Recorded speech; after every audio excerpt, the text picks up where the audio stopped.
A ver, pensemos un momento. ¿Qué es exactamente la luz? Esa cosa que nos rodea, que nos permite ver. Parece una pregunta súper simple, ¿verdad? Pues en realidad es uno de los misterios más profundos de la ciencia. Y hoy vamos a meternos de lleno en su historia. Y esta es la gran pregunta, la que enfrentó a algunas de las mentes más brillantes de la historia durante siglos. ¿Partícula o onda? Venga, vamos a desentrañar esta increíble historia de detectives científicos. Para encontrar la respuesta tenemos que irnos muy atrás en el tiempo, porque la gente lleva dándole vueltas a esto desde hace milenios. Empecemos, como no, por el principio. Fijaos, ya en la antigua Grecia, la idea de que la luz era una especie de chorro de partículas empezó a coger forma. Filósofos como Empédocles creían que salían de nuestros propios ojos. Luego Leucipo dijo que no, que venían de los objetos. Y siglos más tarde, el gran erudito Alhazen dio un paso clave.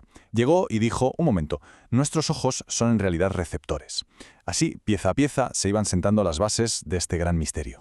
Pero la verdadera batalla, la batalla de verdad, estalló en el siglo XVII, y aquí es donde la historia se pone súper interesante, con la llegada de dos teorías completas y totalmente opuestas. Y claro, el debate se personifica en estos dos gigantes. En una esquina, Isaac Newton. Su propuesta, la teoría corpuscular. O sea, imaginar la luz como si fueran bolitas diminutas. Y en la otra, el brillante Christian Huygens, que defendía justo lo contrario, que la luz era una onda, algo parecido al sonido.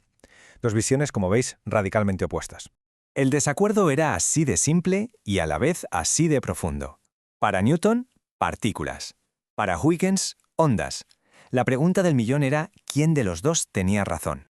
Newton, allá por 1671, propuso su teoría corpuscular.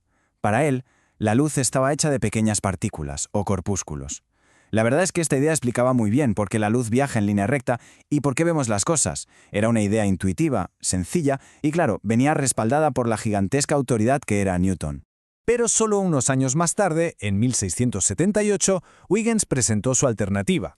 Él decía que la luz era una onda, como las del sonido, y que necesitaba un medio un poco misterioso, el famoso éter, para poder propagarse. Lo más interesante de su teoría es que podía explicar fenómenos que la de Newton no podía, como la difracción, que es eso que hace la luz cuando se curva al rodear un obstáculo. Y ojo, hizo una predicción clave: la luz debería ir más lenta en el vidrio que en el aire. Durante más de un siglo, la teoría de Newton fue la que dominó, más que nada por su prestigio. Pero llegó el siglo XIX y con él nuevos experimentos que empezaron a inclinar la balanza de una forma espectacular. Y el año clave fue este. 1850, un momento que lo cambió todo. El físico francés Foucault montó un experimento brillante. Se puso a medir la velocidad de la luz en el agua y descubrió que era más lenta que en el aire. Esto contradecía de lleno a Newton y, de una forma alucinante, confirmaba la predicción que Huygens había hecho 150 años antes. Por primera vez, había una prueba experimental clara que daba la razón a la teoría de las ondas. El impacto fue tremendo.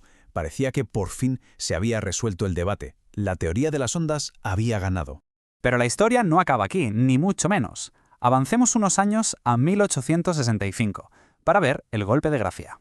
Aquí entra en escena James Clerk Maxwell, un genio escocés que unificó la electricidad y el magnetismo para demostrar que la luz es en realidad una onda electromagnética. Y lo más importante de su teoría es que se cargó la necesidad de ese éter misterioso. Demostró que estas ondas podían viajar por el vacío sin ningún problema. Con las pruebas de Foucault y la elegantísima teoría de Maxwell, el caso estaba cerrado. Fin de la historia. La luz era, sin duda alguna, una onda. O quizá no. Porque justo cuando la comunidad científica ya estaba cómoda con la idea, llegó la física del siglo XX para ponerlo todo patas arriba, con una revelación totalmente inesperada.